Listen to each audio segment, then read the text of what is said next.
প্রিয় লিসেনার্স, আসসালামু আলাইকুম। দেশ ও দেশের বাইরে যে যেখান থেকে আজকের এপিসোডের সাথে যুক্ত হচ্ছেন বা পরবর্তীতে হবেন, সকলকে জানাচ্ছি শুভেচ্ছা ও ভালোবাসা। আশা করি সবাই ভালো আছেন, সুস্থ আছেন। চলুন মূল ঘটনাতে চলে যাই। প্রিয় লিসেনার্স, এবারের ঘটনাটি থাকছে আপনাদের বহুল প্রতীক্ষিত জয় বড়ুয়া ভাইয়ের ঘটনা। অনেকেই জয় বড়ুয়া ভাইয়ের ঘটনার অপেক্ষায় ছিলেন। আশা করছি আপনাদের এই অপেক্ষার ইতি ঘটছে। চলুন ঘটনায় যাই। ঘটনার স্থান খাগড়াছড়ির মধুপুর এলাকা। ঘটনার সাথে সম্পৃক্ত যে ব্যক্তিবর্গ রয়েছেন তাদের নামটা বলছি: পারুল চাকমা, রিপেল চাকমা, নিশু চাকমা এবং আরও বেশ কয়েকজন ব্যক্তি। ঘটনাটি খুবই স্পর্শকাতর। ঘটনাটার সাল 2004 সালের শুরুতে, যেটা চূড়ান্তভাবে শেষ হয় 2007 সালের দিকে। 2007 সালের জুন মাসের 19 তারিখ যখন রিপেল চাকমা চট্টগ্রামের একটি বেসরকারি হসপিটালে মারা যান, তখন তার বয়স হয়েছিল মাত্র 31 বছর। ব্লাড মায়োলোফাইব্রোসিস রোগে আক্রান্ত হয়ে মারা গিয়েছিলেন তিনি। এই রোগে যারা আক্রান্ত হন তাদের শরীরে রক্ত উৎপাদন নাকি বন্ধ হয়ে যায়। তাদেরকে রক্ত পরিসঞ্চালন করে বাঁচিয়ে রাখতে হয়। এই রিপেল চাকমা দেখতে বেশ সুদর্শন ছিলেন। স্থানীয় এক স্কুলে এই রিপেল চাকমা লেখাপড়া করতেন। তারই ক্লাসে আর একজন লেখাপড়া করতেন যার নাম পারুল চাকমা। পারুল চাকমা নিজেও বেশ সুদর্শনা ছিলেন। এই পারুল চাকমাকে প্রেমে পটানোর জন্য একটা প্রতিযোগিতা চলতো ওই এলাকার ছেলেদের মধ্যে। আর এই প্রতিযোগিতারই একজন প্রতিযোগী ছিল এই রিপেল চাকমা। নিজের অনেক চেষ্টায় একটা সময় সে পারুল চাকমাকে নিজের প্রতি আকৃষ্ট করেই ফেলে। শুরুতেই 8-10 জন মা বাবার মতো পারুলের মা বাবা বিষয়টা মেনে নিতে পারেননি। অপরদিকে মা বাবার একমাত্র ছেলে সন্তান রিপেল চাকমার মা বাবা এই বিষয়ে তেমন কিছু জানতেনই না। পারুল চাকমার বাবা ছিলেন গাছ ব্যবসায়ী। পাহাড়ি বিভিন্ন জায়গায় গাছ কেটে সমিল পর্যন্ত পৌঁছে দেওয়াই ছিল তার ব্যবসা। রাঙামাটি আর খাগড়াছড়ির বেশিরভাগ জায়গায় তার যাওয়া আসা ছিল। রিপেল আর পারুল চাকমার সম্পর্কের শুরুতেই রিপেল পারুলের কাছে কিছু বিষয় জানিয়ে দেয়। সেটা হচ্ছে যে মূলত বন্ধুদের সাথে চ্যালেঞ্জ দিয়েই সে পারুলকে পটিয়েছে। কিন্তু পারুল বিষয়টা বিশ্বাস করতে চায়নি। সে বিষয়টা হেয়ালি হিসাবেই নিত। সে রিপেলকে ভালোবাসতেই শুরু করে। কিন্তু রিপেল একটা সময় চূড়ান্তভাবে পারুলকে অবহেলা করতে থাকে। এদিকে পারুল তো রিপেল বলতে একদম পাগল হয়ে গেছে, এমন একটা অবস্থা। তাই এটার মধ্যে কিন্তু কোনো ব্ল্যাক ম্যাজিক এগুলা কিছু নাই। এই পারুল ছিল খুবই ব্যক্তিত্ব সম্পন্ন এক নারী। তার পার্সোনালিটি ছিল খুব স্ট্রং। কিন্তু সে এই রিপেলের প্রেমে পাগল হয়ে গেছে। সে তো আর আগে রিপেলের কাছে যায় নাই, রিপেলই তার পিছন পিছু ঘুরেছে, যার ফলশ্রুতিতে আস্তে আস্তে এমনটা হয়ে গেছে। একদিন বিকালে এই পারুল রাস্তার মাঝখানে এই রিপেলকে হাত জোর করে অনুরোধ করছিল যাতে করে এই রিপেল পারুলকে অবহেলা না করে। তবে এই দৃশ্যটা পারুলের বাবা আবার দেখে ফেলে। অনুরোধের এক পর্যায়ে নাকি রিপেল পারুলকে ধাক্কা দিয়ে ফেলে পথ থেকে সরিয়ে দেয় আর কি, এবং এরপর সে নিজের মতো করে চলে যায়। পারুল অঝরে কাঁদতে থাকে। পারুলের বাবা বাড়িতে এসে পারুলের মাকে বিষয়টা বললে তিনি পারুলের কাছে সব কিছু জিজ্ঞেস করে জানতে পারেন যে পারুল মূলত নিজের ইগোর কারণেই রিপেলকে ছাড়তে পারছে না এত অবহেলার পরেও। কারণ হচ্ছে এতদিন অনেক ছেলের প্রস্তাব পেলেও সে রাজি হয়নি, কিন্তু সে রিপেলকে বিশ্বাস করেছিল। আর আশেপাশের অনেকেই বুঝতে পেরেছে যে সে রিপেলকে পছন্দ করে। এখন সে যদি রিপেলকে ছেড়ে দেয় তাহলে তার ব্যক্তিত্বে আঘাত লাগবে, এই জন্য সে ছাড়তে পারছে না। এই বিষয়টা সে জানায়। তো পারুলের মা বাবা তাকে কোনোরকমভাবে ওই দিনের মতো বিষয়টা বুঝান আর কি। কিন্তু পারুল বিষয়টি নিয়ে এতটাই চিন্তা করে যে নাওয়া খাওয়া ছেড়ে দেয়। তার একটাই কথা, যে কোনো মূল্যে সে রিপেলকে চায়। অনেক বোঝানো মারধরের পরেও যখন কোনো কাজ হচ্ছিল না, তখন এক প্রকার বাধ্য হয়েই পারুলের বাবা রিপেলের মা বাবার কাছে বিয়ের প্রস্তাব নিয়ে যায়। রিপেলের মা বাবার কাছে গিয়ে তিনি জানতে পারেন যে এক অদ্ভুত ব্যাপার, এই বিয়েতে রিপেলের মা বাবার কোনো আপত্তি না থাকলেও রিপেল নাকি তার মা বাবাকে জানিয়েছে যে পারুলের বাবা যদি এরকম কোনো প্রস্তাব নিয়ে আসে তাহলে এই রিপেলের মা বাবা যেন সেই প্রস্তাবটা ফিরিয়ে দেন, তারা যেন রাজি না হয়। যে এটাই তার মা বাবা এই পারুলের বাবাকে বলেন যে আমার ছেলে কেন এটা আমাদেরকে বলল, পারুলের মতো মেয়ের বিষয়ে এটা আমাদের বোধগম্য হচ্ছে না। আমরা এই বিয়েতে রাজি, কিন্তু রিপেল নিজেই তো রাজি না, সেই তো আমাদেরকে বলেছে যেন প্রস্তাবটা যেন ফিরে দেয়, এখন আমরা কি করব? এসব শুনে পারুলের বাবা তো রীতিমতো অবাক হয়ে যান। যে ছেলের মনে তার মেয়ের জন্য কোনো জায়গাই নেই, সেই ছেলের জন্য তার মেয়ে নাওয়া খাওয়া পর্যন্ত ছেড়ে দিয়েছে। তিনি তো রাগে ক্ষোভে দুঃখে বাড়িতে গিয়ে তার মেয়েকে বেশ মারধর করেন আর বলেন যে এই ব্যাপার, তুই যেই ছেলের জন্য এরকম করছিস, দেখ আমি নিজে বিয়ের প্রস্তাব নিয়ে গিয়ে এই কথা শুনে আসছি, বিশ্বাস না হলে আমার সাথে চল, তার মা বাবার কাছ থেকে শুনে আয়। বিষয়টি যখন পারুল জানতে পারল এবং নিজেও এটা পরখ করে দেখলো তার বাবার কথা সত্য, তখন এই পারুল জানায় যে এর প্রতিশোধ সে নেবে, কারণ বন্ধুবান্ধবদের সাথে বাজি ধরে সে এই ধরনের কাজ করেছে, সুতরাং এর শাস্তি তাকে পেতে হবে, প্রতিশোধ নেবে সে। এই প্রতিশোধের কথা তার বাবাকে জানায়। আর তার বাবাও দেখলো যে এই ছেলেটা এরকম একটা কাজ করেছে, সুতরাং একে তো শায়েস্তা করতেই হবে। ওই দিনই সিদ্ধান্ত হয় যে রিপেলের উপর কালো জাদু করা হবে। শুরু হয় এক আস্থাভাজন তান্ত্রিকের খোঁজাখুঁজি। তারই ধারাবাহিকতায় পানছড়ির ভাইছড়া নামক এক জায়গায় এক মারমা তান্ত্রিকের সন্ধান পান তারা, যিনি অধিকাংশ সময়ই দেশি মদ খেয়ে মাতাল হয়ে পড়ে থাকতেন। শোনা যায় এক বোতল দেশীয় মদ পেলে তিনি ওই দিন অন্য কোনো খাবারই খাইতে চাইতেন না। তো পারুলের বাবা প্রথমে তাকে সব কিছুই খুলে বলেন। তো উনি মাতাল অবস্থায় থাকায় কতদূর কি শুনেছেন এটা হয়তোবা বোঝা গেল না, উনি না শুনে রাজি হয়ে যান, ঠিক আছে কাজটা করে দেবো, এটা তো একদম খুবই সামান্য বিষয়, এটা বলে দেন আর কি। ওই তান্ত্রিকের সাথে কথা বলে আসার সময় তান্ত্রিকের স্ত্রী পারুলের বাবাকে সতর্ক করে দেন যে তার স্বামীর মানে যে কোনো কাজ কিন্তু খুবই জঘন্য এবং বিপজ্জনক, কেননা তিনি কাজ করতে গিয়ে প্রত্যেকটা সময় কোনো না কোনো সমস্যা বাঁধিয়ে দেন, কিন্তু সমস্যা বাঁধালেও এটা সমাধান করতে পারেন না। কারণ হলো তিনি যখন ব্ল্যাক ম্যাজিক করেন ওই সময় নেশাগ্রস্ত থাকেন, যার কারণে পরবর্তীতে উনি কোন পদ্ধতিতে ব্ল্যাক ম্যাজিকটা করেছিলেন, ঠিক এক্স্যাক্ট কোন ব্ল্যাক ম্যাজিকটা করেছেন এইটা নাকি পরে আর মনে করতে পারেন না। এইটাই হলো সমস্যা। আর যেহেতু মনে করতে পারেন না, সেটা কাটানোর পদ্ধতিটাও উনি জানলেও কোনটা প্রয়োগ করবেন অনেক পদ্ধতির মধ্যে সেটা বুঝতে পারেন না, যার ফলশ্রুতিতে সমস্যা যদি একবার একটা বেঁধে যায় সেটা মারাত্মক আকার ধারণ করে, এটা সমাধান হয় না। তো পারুলের বাবা এমন সতর্কবার্তা শুনে আসার পথে স্থানীয় কয়েকজনকে জিজ্ঞেস করেন যে ওই তান্ত্রিক কেমন লোক। তার এই প্রশ্নের জবাবে সবাই বলে যে সে মাতাল আর লোক ভালো না। মাতাল তো ঠিকই, বিপজ্জনকও বটে, তাই সবাই তাকে সমীহ করে চলতো।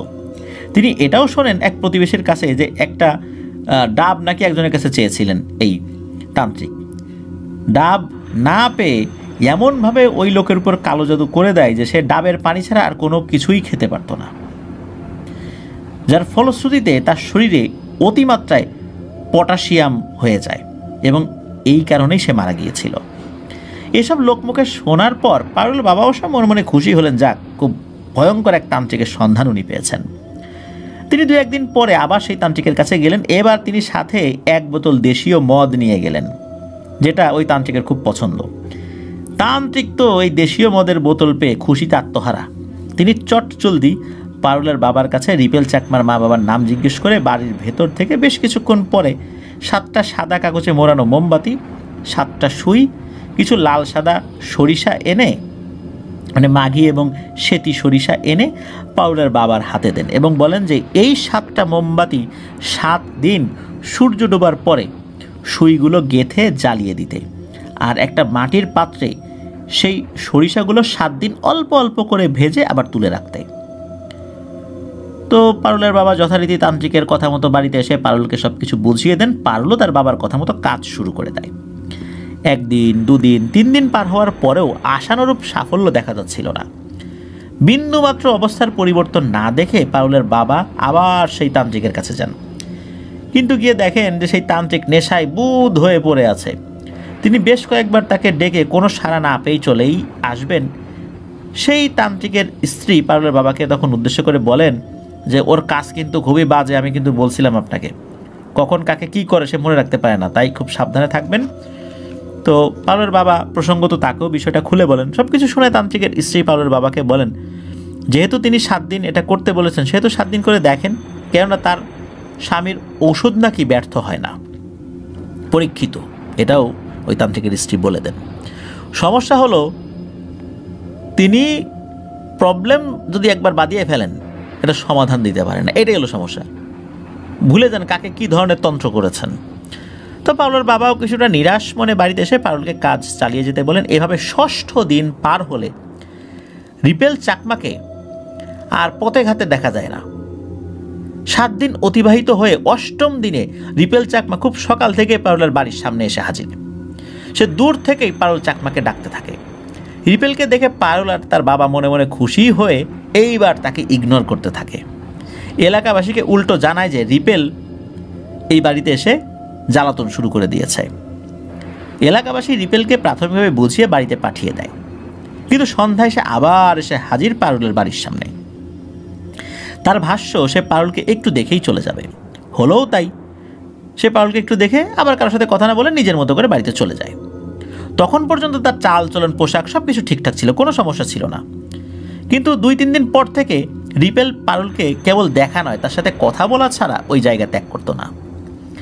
স্বাভাবিকভাবেই রিপেলের বন্ধুরা বিষয়টি তার মা বাবাকে জানায়। তারা তাদের ছেলেকে বুঝিয়ে শুনিয়ে বাড়িতে নিয়ে আসে তো বটেই, কিন্তু একটা নির্দিষ্ট সময় অন্তর রিপেল পারুলকে না দেখলে বা তার সাথে কথা বলতে না পারলে সেজন্য কেমন অস্থির হয়ে যেত। রিপেল চাকমার মা বাবা বিষয়টি ছেলের দুর্বলতা ভেবে উড়িয়ে দেন, কিন্তু একটা সময় বিষয়টা তীব্রতর হয়ে দাঁড়ায়। রিপেল প্রতিদিনই পারুলকে না দেখে থাকতে পারত না।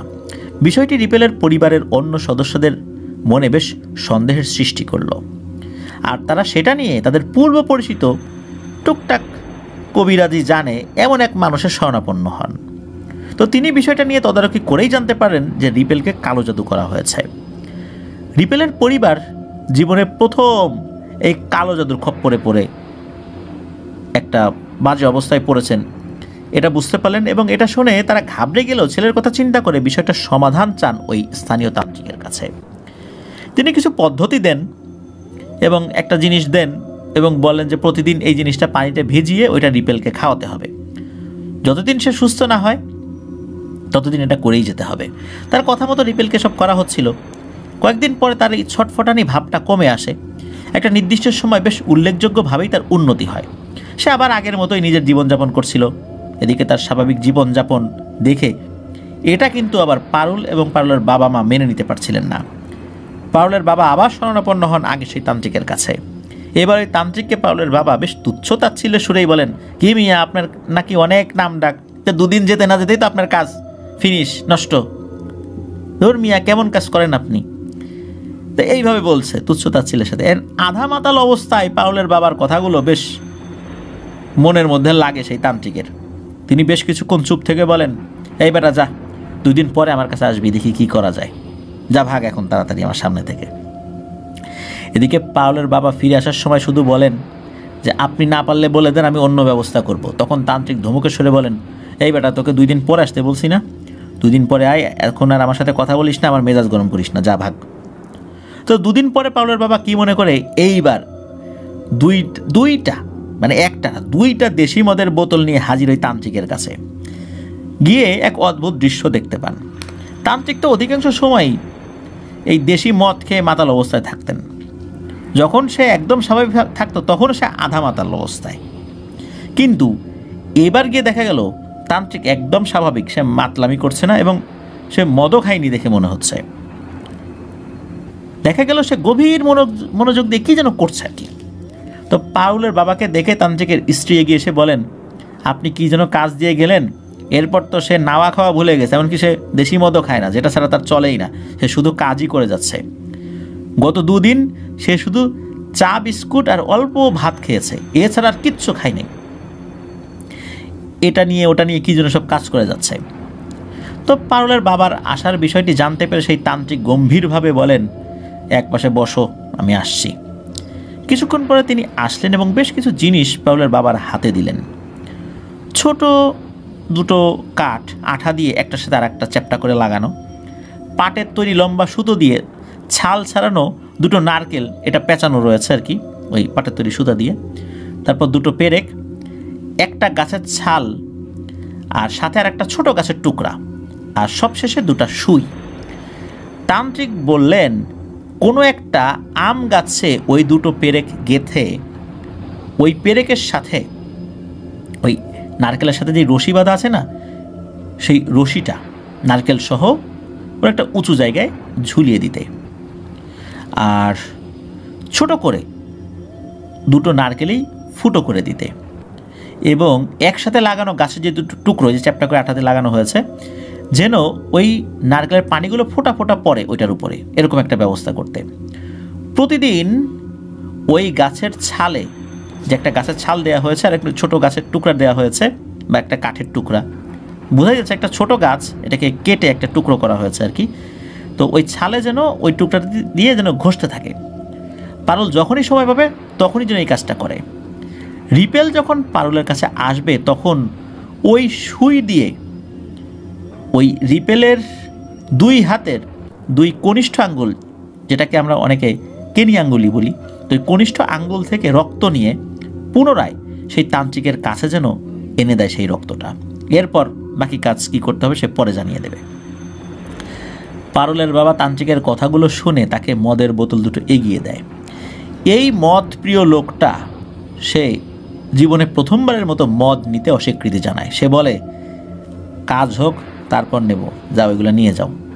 তো পারুলের বাবা অনেক জোর করেই তান্ত্রিকের বাড়িতে মদের বোতল 2টো রেখে চলে আসেন। পারুলকে সব কিছু বুঝিয়ে বলেন। পারুলও নিজেও কাজ শুরু করে দেন, কেবল অপেক্ষা কাজ হওয়ার। 3 দিনের মাথায় বেচারা রিপেল চাকমা হাজির পারুলের বাড়িতে। এবার আর তাকে কোনোভাবেই তার বাড়িতে ফিরিয়ে নেওয়া সম্ভব হচ্ছিল না। এদিকে রিপেলের পরিবারের সাথে বেশ বাকবিতণ্ডায় জড়িয়ে পড়ে পারুলের পরিবার। একে অপরকে দোষারোপ করতে থাকে। বাকবিতণ্ডার এক পর্যায়ে হাতাহাতি শুরু হয়ে যায়, কিন্তু ফলাফল শূন্য। রিপেলকে কোনোভাবেই পারুলের বাড়ি থেকে আনা সম্ভব হচ্ছিল না। উপায়ন্তর না দেখে রিপেলের পরিবার তাদের সেই পুরনো তান্ত্রিকের শরণাপন্ন হন। এবারও তিনি যথেষ্ট তদবির করেন, কিন্তু বিশেষ কোনো কিছুই কাজ হয় না বা কোনো কাজ বাস্তবে দেখা যায় না। আর এরই মধ্যে পারুল তাদের তান্ত্রিকের কথা মতো রিপেলের 2 হাতের 2 কনিষ্ঠ আঙ্গুল থেকে সেই মন্ত্রপুত সুই দিয়ে রক্ত নিয়ে সেই তান্ত্রিকের কাছে পাঠায়। তান্ত্রিক মন্ত্র পড়ে নতুন 2টো সুই দিয়ে দেয় এবং ওই তান্ত্রিক বলেন যে ওই যে গাছের ছাল, তাতে পারুলের 2 ফোঁটা রক্ত দিয়ে ওই সুইগুলো তাতে ঘষে রিপেলকে টানা 7 দিন ফুরে ফুরে 1 ফোঁটা করে রক্ত বের করতে। সেই অনুযায়ী কাজও চলছিল।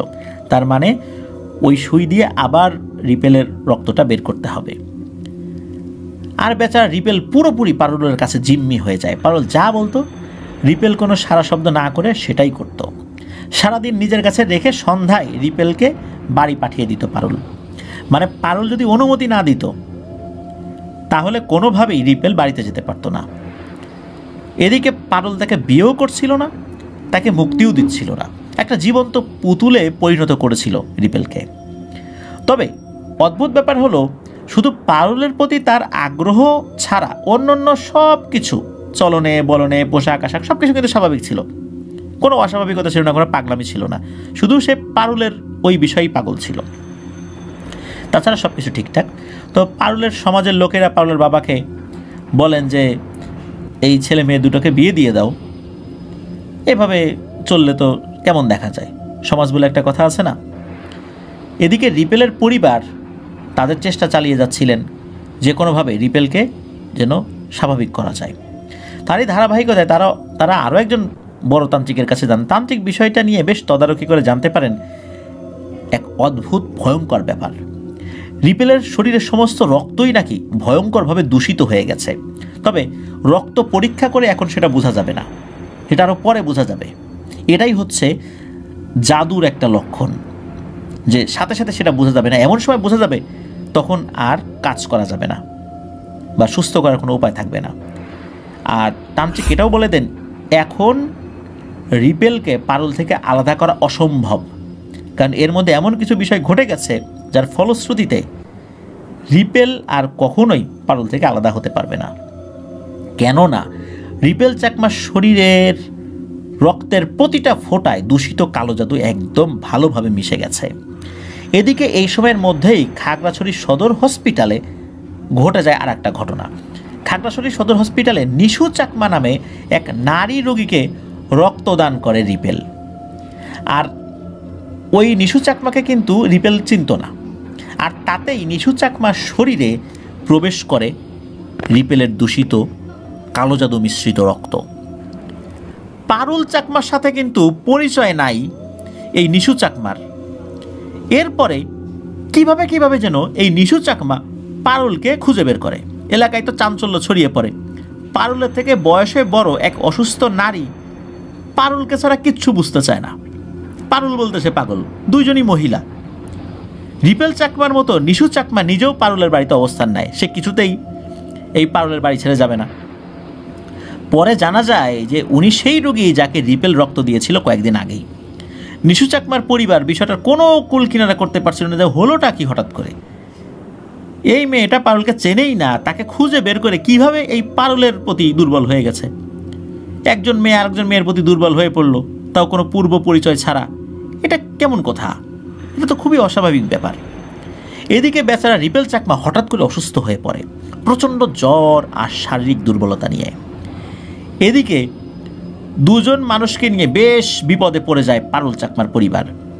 একদিকে রিপেল আর একদিকে নিশু চাকমা। নিজেদের কুচিন্তা বুমেরাং হয়ে নিজেদের ঘাড়েই চলে আসতে থাকে। সামাজিক পারিবারিক বিভিন্ন চাপের সম্মুখীন হচ্ছিলেন তারা। বিশেষ করে অসুস্থ রিপেলকে নিয়ে বেশ ঝামেলায় পড়ে যাচ্ছিলেন তারা, কেননা রিপেল পারুলকে ছাড়া থাকতে পারছিল না। এদিকে পারুল কিন্তু রিপেলকে বিয়ে করেনি, আবার নিশু চাকমাও পারুলের সাথে ছায়ার মতো সবসময় অবস্থান করছিল। সব মিলিয়ে ভয়াবহ একটা সময় পার করছিলেন তারা। উপায়ন্তর না দেখে পারুলের বাবা পুনরায় গেলেন সেই তান্ত্রিকের কাছে সমাধানের জন্য, কিন্তু বিধিবাম যথারীতি নেশায় বুধ হয়েছিলেন সেই তান্ত্রিক। আদৌ হুশে সে পারুলের বাবাকে চিনতেই পারছিলেন না। রীতিমতো অবাক হয়ে যান পারুলের বাবা।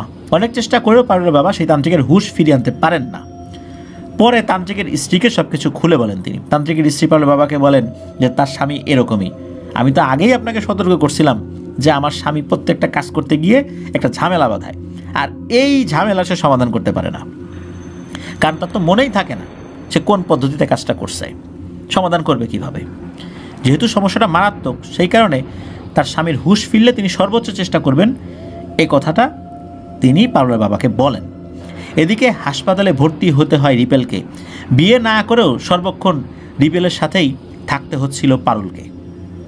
সাথে নিশু চাকমাও ছায়ার মতো লেগে আছে। কি একটা ভয়ঙ্কর ব্যাপার! রিপেলের জীবন নরক বানাতে গিয়ে পারুল নিজেই নিজের জীবনকে একদম নরক বানিয়ে ফেলেছে। ওই রিপেলের কাছ থেকে সে সরতে পারে না, রিপেল চিৎকার চেঁচামেচি শুরু করে, আবার সাথে লেগে আছে আর এক মহিলা নিশু চাকমা। এ কেমন এক আজব সমস্যা! এবার আইনি ঝামেলায় জড়িয়ে পড়ে তারা। থানায় ডায়েরি করেন রিপেলের পরিবার। তদন্ত অফিসার রিপেলের সাথে কথা বলে রিপেলের পরিবারকে ফিরিয়ে দেন, কেননা পুলিশ কর্মকর্তার কাছে গিয়ে তারা এই কালো জাদুর কথা বলেছে। এখন আইনে কি এই বিষয়গুলো চলে? নিশ্চয়ই না। এদিকে রিপেল পারুলের বিরুদ্ধে কোনো অ্যাকশানে যেতে নারাজ। এটা যখন ওই পুলিশ কর্মকর্তা জানতে পারলেন, কথা বললেন রিপেলের সাথে, এমনকি লিখিত স্টেটমেন্ট নিলেন যে পারুলের বিরুদ্ধে রিপেল কোনো অভিযোগ করবে না, এরপরে তো আর কোনো কথা থাকে না, কারণ তাদের প্রত্যেকের বয়সই 18 বছর প্লাস হয়ে গেছে। এখন তো এটা তো আর চলে না, কোনো আইনি ঝামেলায় আসলে ফেলা যায় নাই পারুলের পরিবারকে। শেষ পর্যন্ত চেষ্টা করেছিলেন রিপেলের পরিবার, কিন্তু সেটা হয়নি। তো ঘটনার তীব্রতা দেখে পাউলের বাবা পুনরায় গেলেন সেই তান্ত্রিকের কাছে। দুর্ভাগ্য যে আজ তিনি বাড়িতেই নেই। পরে তার স্ত্রীর সাথে কথা বলে জানা গেছে তান্ত্রিকের স্ত্রী তান্ত্রিকের হুঁশ ফিরলে তাকে সব কিছু খুলে বলেন, কিন্তু তার স্বামী উত্তর দেয় যে তার তো এত কিছু মনে নাই, যেটা সবসময় হয় আর কি। তো বাড়ি থেকে বেরিয়ে যে কোথায় গেছেন তার কোনো খোঁজখবর নেই। মাথায় আকাশ ভেঙে পড়ে পাউলের বাবার। তবুও তিনি সেই তান্ত্রিককে যথাসাধ্য খুঁজে বের করার চেষ্টা করেন। নিজের জানাশোনা সবাইকে অনুরোধ করেন তাকে খুঁজে দিতে। কিন্তু যে বা যারা সেই তান্ত্রিককে চিনতেন তারা অনেকটাই নিশ্চিত ছিলেন তাকে খুঁজে পাওয়া গেলেও এর কোনো সমাধান হবে না। খুঁজতে পাওয়া যাবেই, তার ফ্যামিলি এখানে আসবেই, তো মাঝে মাঝে এরকম 3-4 দিনের জন্য হাওয়া হয়ে যায়, আবার চলেও আসে। কিন্তু এই তান্ত্রিক তো নিজের কাজ মনে রাখতে পারেন না, এজন্য সমাধানও হবে না। এদিকে রিপেল চাকমার শারীরিক অবনতি হচ্ছিল। তাকে চট্টগ্রাম মেডিকেল কলেজ হসপিটালে পাঠানোর সিদ্ধান্ত নেওয়া হয়। বিভিন্ন পরীক্ষা নিরীক্ষা করে শেষ পর্যন্ত জানা যায় শরীরে নতুন করে রক্ত উৎপন্ন হচ্ছে না। কোনো এক অজানা কারণে হঠাৎ করেই এক জটিল রোগে আক্রান্ত হয় সে। কিন্তু অজানা কারণ তো না, কারণ তো অবশ্যই রয়েছে। এদিকে পারুল চাকমা নিজেও শান্তিতে ছিল না। একটা সময় চিকিৎসকরা পরামর্শ দেন যতদিন রিপেল চাকমা বেঁচে থাকবেন ততদিন তাকে রক্ত সঞ্চালন করেই বেঁচে থাকতে হবে। এভাবেই নির্দিষ্ট সময় পরে রিপেলকে রক্ত দিয়ে বাঁচিয়ে রাখা হয়। কিন্তু মূল সমস্যা হয় পারুল চাকমার প্রতি নিশু চাকমার আকর্ষণ কোনোভাবেই কমানো যাচ্ছিল না। বেশ কদিন পরে কালো জাদু করা সেই তান্ত্রিকটার সন্ধান পাওয়া গেলেও তিনি ঠিক মনে করতে পারছিলেন না যে আসলে কী ধরনের কালো জাদু তিনি করেছিলেন। তবে একটা কথা বারবার বলছিলেন যে রাগ করে যেহেতু কাজটি করেছেন সুতরাং বিশেষ কিছুই উনি করেছেন, আর যেহেতু একটা জটিল সমস্যার উদ্ভব হয়েছে তাহলে ওই রোগী মারা যাবে, এটাই উনি বলছিলেন আর কি। এরকম উদ্ভট কথা শুনে পাগলের বাবা সেই তান্ত্রিককে অনেক অনুনয় বিনয় করেন এবং নিশু চাকমার বিষয়টাও জানান। তখন আবার ওই মদ্যপ তান্ত্রিক বলেন যে এটা মনে হয় অন্য রকমের একটা কালো জাদু করছিলাম, কিন্তু কি করছিলাম তা তো জানি না। মানে একদম এলোমেলো কথাবার্তা তার। এখন ঝামেলা যেটা হয়, রাগের মাথায় পাউলের বাবা সেই তান্ত্রিকের গায়ে হাত তুলে বসেন এবং বলেন যে যে কোনো মূল্যেই সে যেন এই সমস্যার সমাধান করে। 3টা জীবন বিপন্ন হতে চলেছে। এখন গায়ে হাত তুলে পাউলের বাবা তো চলে আসেন ঠিকই, কিন্তু সেই মদ্যপ তান্ত্রিক যান আরও ক্ষেপে। এবার তিনি পাউলের বাবাকেও কালো জাদু করে দিয়েছেন। কয়েকদিনের মধ্যে তার ব্যবসা বাণিজ্য ব্যাপক পরিমাণ ক্ষতিগ্রস্ত হয়। পরে পাউলের বাবা অনেক মাফটাপ চেয়ে তান্ত্রিককে অনুরোধ করেন। তান্ত্রিকের বউও তান্ত্রিককে খুব করে অনুরোধ করেন যে এই ঝামেলা করো না, খুব ঝামেলা হয়ে যাচ্ছে, ছেলেপেলেগুলোর জীবন বিপন্ন, তুমি এটা তুলে নাও। এখন তান্ত্রিক তো মনে করতে পারেন না, তার স্ত্রীর কথায় উনি রাজি হন যে ঠিক আছে এই সমস্যার সমাধান আমি চেষ্টা করব খুঁজতে, কিন্তু মনে তো করতে পারেন না। এইভাবে আজকাল করতে করতে 2007 সালের জুন মাসের 19 তারিখে রিপেল চাকমা মাত্র 31 বছর বয়সেই পাউলের প্রতি প্রবল আকৃষ্ট থেকেই মারা যায়। অমীমাংসিত হয়ে রয়ে যায় নিশু চাকমার পরিণতি। চট্টগ্রাম থেকে নিরুদ্দেশ হয়ে যাওয়া পারুল চাকমার বাকি জীবন নিয়ে, কারণ চট্টগ্রাম থেকে হঠাৎ করে পারুল চাকমা নাকি নিরুদ্দেশ হয়ে যায়। রিপেল চাকমার মৃত্যুর পর পারুল চাকমাকে তার পরিবার পুনরায় খাগড়াছড়ি নিয়ে যাননি, যার ফলশ্রুতিতে এই পারুল চাকমার অবস্থানটা জানা যায় না। তবে সেই তান্ত্রিক নিশু চাকমাকে পারুল চাকমা থেকে সরিয়ে আনতে পেরেছিলেন, তবে সেটা কিভাবে এনেছিলেন সেটা জানা যায় না। মানে পরবর্তীতে ওই নিশু চাকমাও সে তার বাড়িতে চলে যায়। এই ঘটনাটি মূলত এই পারুল চাকমার স্থানীয় চাচাতো ভাই, যিনি জয় বড়ুয়ার একজন কলিগের ঘনিষ্ঠ বন্ধু, এইভাবেই ঘটনাটি আসলে সংগৃহীত হয়েছে। পারুল চাকমার বাবা এখনও জীবিত আছেন, তবে উনি পাপের প্রায়শ্চিত্ত হিসাবে রিপেল চাকমার চিকিৎসার যাবতীয় ব্যয়ভার বহন করেছিলেন, কারণ ওনার আর্থিক অবস্থা ভালো ছিল। আর পারুল চাকমার বাকি 2 বোনের বিয়ে হয়ে যায়, আর পারুল চাকমার অবস্থান তার পরিবার থেকে স্পষ্ট করা হয় না, সে কোথায় আছে, কিভাবে আছে, তার বিয়ে হয়েছে কিনা। রিপেল চাকমার পরিবার একমাত্র ছেলে সন্তানকে হারিয়ে কালের নিয়মে একাকী জীবনযাপন করছেন, এখনও তারা জীবিত আছেন। প্রিয় লিসেনার্স, খুবই অদ্ভুত ব্যাপার তাই না? রক্ত আরেকজনকে দেওয়ার মাধ্যম দিয়ে তার শরীরেও অদ্ভুত এক আকর্ষণ সৃষ্টি হয়ে যায়, সে নারী হয়েও নারীর প্রতি আকৃষ্ট হয়ে যায়। মূলত এই রিপেল চাকমার শরীরে যেই দূষিত রক্তটা সৃষ্টি হয়েছিল যার ফলশ্রুতিতে রিপেল চাকমা পারুলের প্রতি আকৃষ্ট ছিল। আর এই রক্ত যখন নিশু চাকমা সরিয়ে যায়, সে নারী হয়েও এই পারুল চাকমার প্রতি আকৃষ্ট হয়ে যায়। এই ঘটনার অদ্ভুত ব্যাপার এটাই, কারণ ইতোপূর্বে এই ধরনের ব্যাপার আগে কখনো ওভাবে শোনা যায়নি। আমার বলা যতগুলো ব্ল্যাক ম্যাজিকের ঘটনা রয়েছে, এটাই সবচাইতে ডিফারেন্ট একটা জিনিস। প্রিয় লিসেনার্স, এর থেকেই বোঝা গেল যে রক্ত দেওয়ার ক্ষেত্রেও আমরা যদি নিশ্চিতভাবে বুঝতে পারি যে তিনি ব্ল্যাক ম্যাজিকে আক্রান্ত, তাহলে রক্ত নেয়ার ক্ষেত্রে অবশ্যই সতর্কতা অবলম্বন করতে হবে।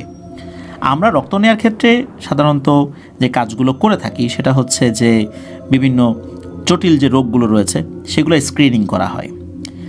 ব্ল্যাক ম্যাজিকে আক্রান্ত কিনা সেটা তো আসলে বোঝা সম্ভবই না, কিন্তু আমি এটা বলছি যদি আমরা জানি যে উনি আক্রান্ত তাহলেই শুধু এটা আমরা নিব না।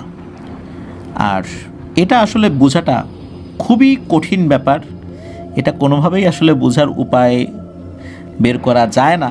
কারণ একটা মানুষ যদি অসুস্থ অবস্থায় থাকে, তার রক্ত প্রয়োজন, এখন যদি ব্ল্যাক ম্যাজিকে আক্রান্ত বলে আমরা তার থেকে রক্ত না নিই, বিষয়টা শুনলে মানুষ কি বলবে এই চিন্তা করে হয়তো আমরা নিয়ে নিই। তবে এই ধরনের ঘটনা খুবই রেয়ার।